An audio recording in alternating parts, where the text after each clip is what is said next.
Então, vamos nessa parte calcular a convolução entre esses dois sinais usando propriedades para a gente ver quão eficiente isso pode ser para a gente.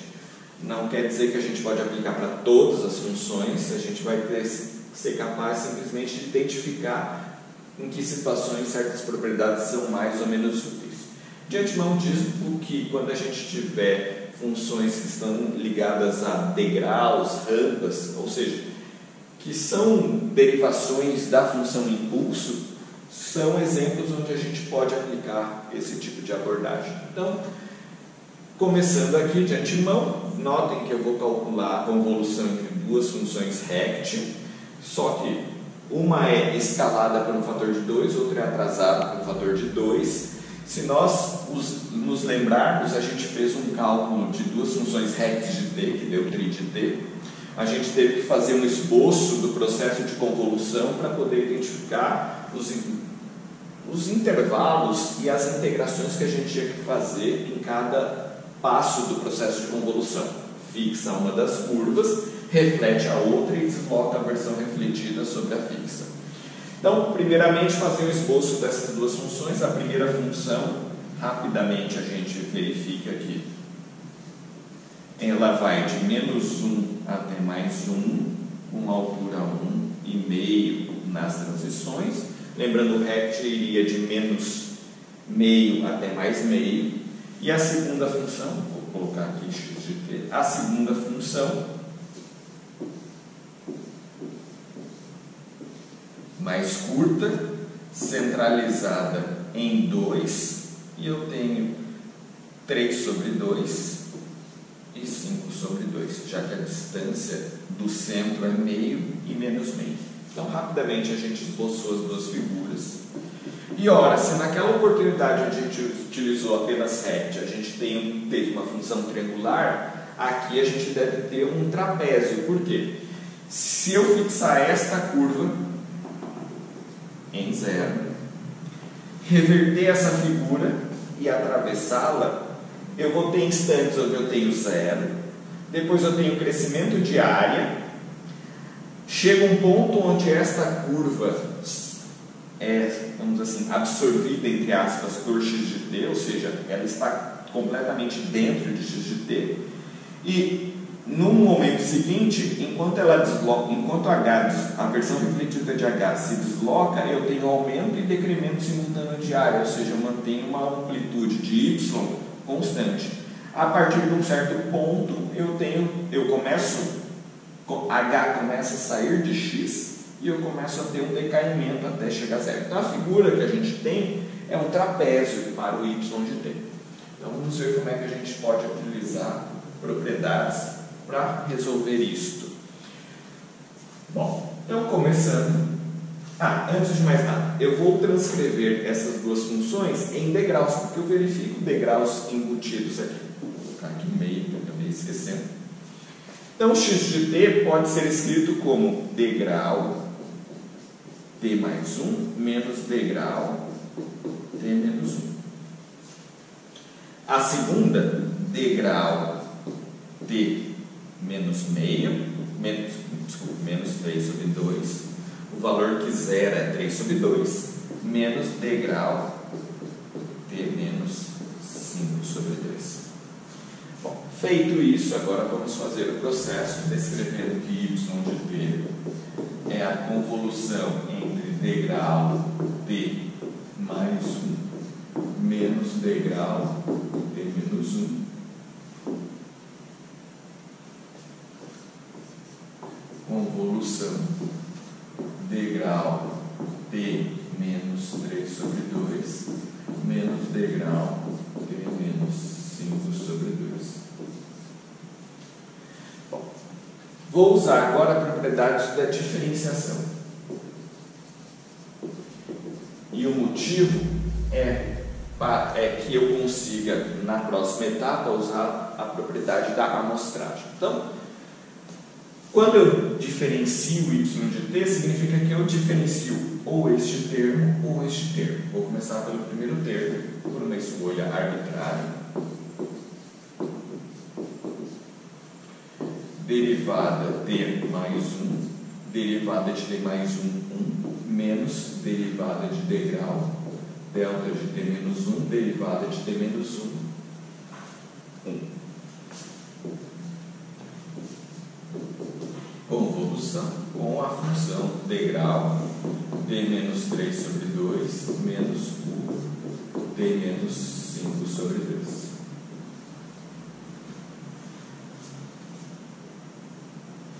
Com isso, eu tenho um dos termos totalmente impulsivo. Eu poderia usar a amostragem agora.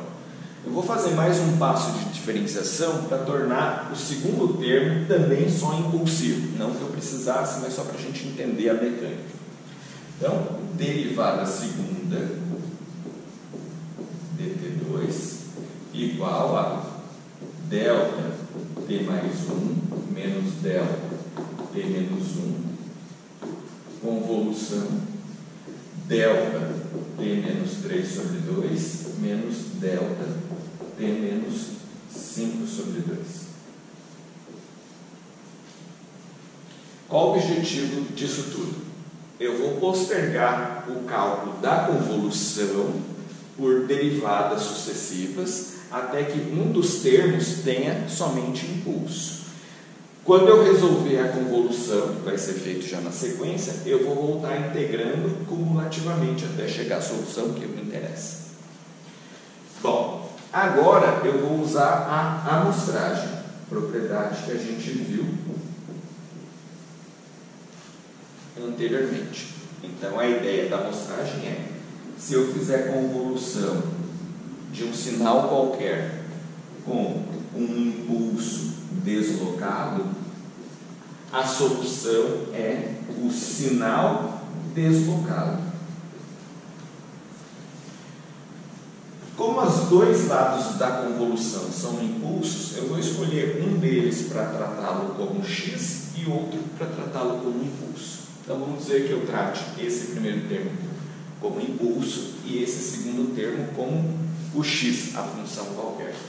Então, resolvendo aqui, o que eu vou ter? A derivada segunda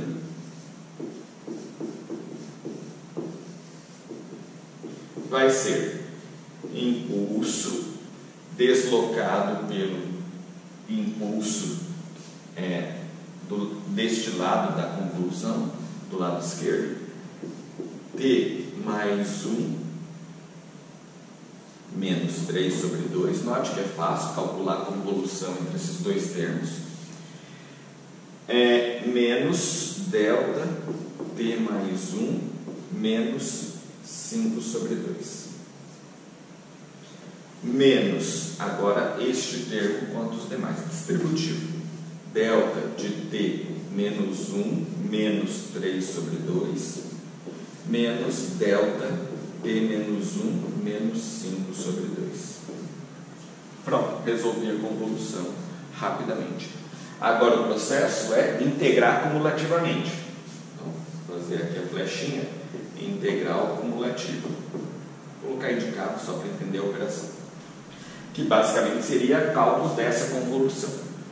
Então, a derivada primeira passa a ser, veja, integral cumulativa, só simplificar aqui mais os termos aqui para a gente ir mais rapidamente para a parte superior. 1 menos 3 sobre 2 é delta de t, 2 sobre 2 menos 3 sobre 2 menos 1 sobre 2 menos delta 5 menos 2, 3 sobre 2, então t menos 3 sobre 2 menos delta t menos 5 sobre 2. Vai ficar um pouco apertado, no próximo passo fica um pouco mais tranquilo de enxergar. Delta t menos 7 sobre 2. Então aqui já está o resultado mais consolidado.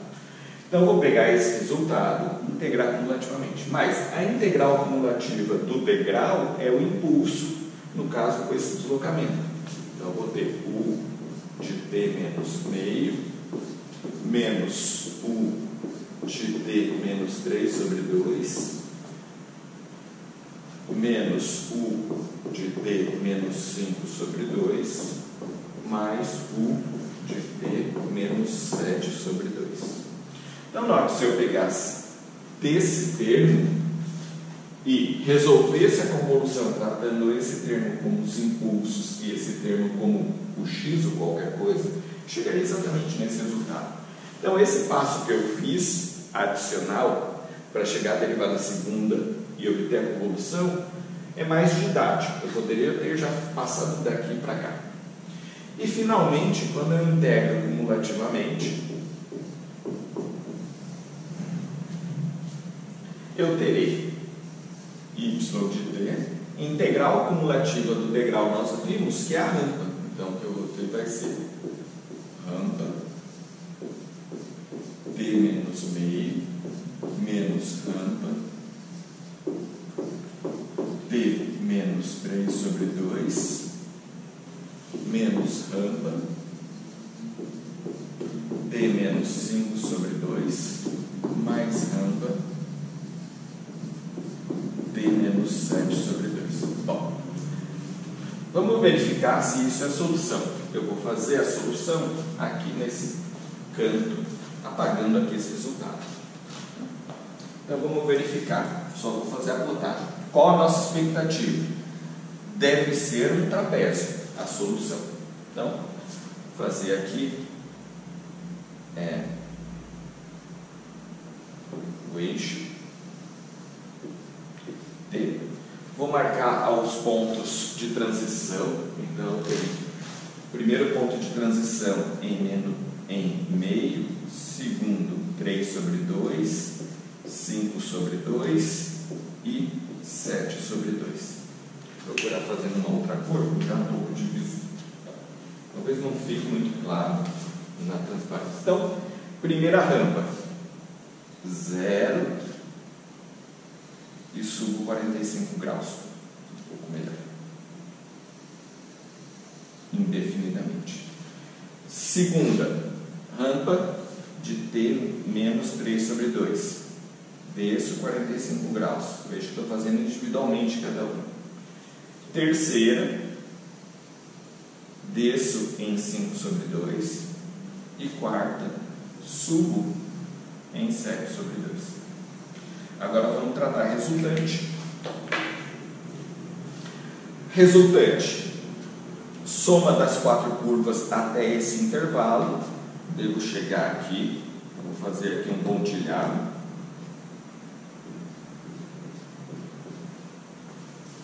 Nesse intervalo, apenas uma delas muda de comportamento, então devo acompanhar esta curva. É esse ponto. Nesse intervalo, note, a taxa de decaimento desta curva é igual à taxa de crescimento dessa curva. Então, elas se anulam, permanecendo a curva resultante uma reta até esse ponto. Nesse ponto eu tenho, essas duas estão se cancelando indefinidamente, ao aparecimento dessa, subtraindo o y de t, e a partir daqui o mesmo fenômeno observado aqui, eu observo aqui, e a resultante a gente obtém indefinidamente. Note, y de t, a nossa resultante, um trapézio. Então, pontos a observar. Eu vou usar a propriedade da diferenciação quando observar que um dos lados, por derivação sucessiva, vai chegar em impulso.